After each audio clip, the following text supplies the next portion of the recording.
Sure, pinangalanan ba ni Senator Tito Soto kung sino-sino ang mga kontraktor na binabanggit na gumagamit ng dami na kontratista?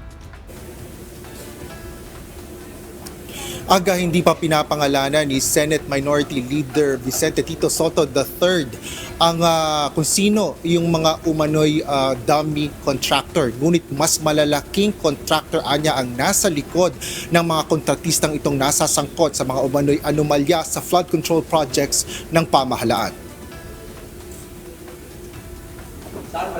Paliwanag ni Senador Soto, nangyayari ang mga dummy contractor hindi lang sa 15 kontratista na kasama sa listahan ni Pangulong Ferdinand Marcos Jr.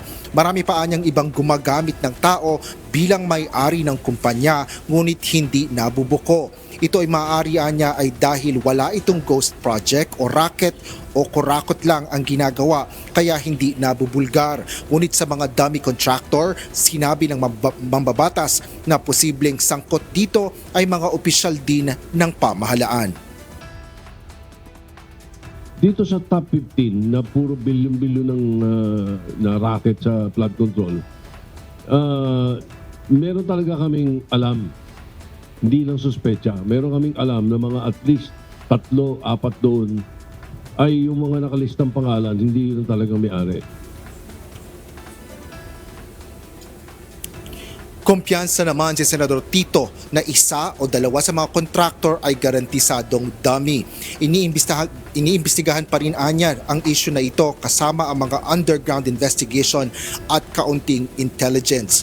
Plano ni Soto na isiwalat ang mga pangalan ng mga kumpanya na natukoy nila na dummy contractor sa susunod na pagdinig ng Senado kaugnay ng issue.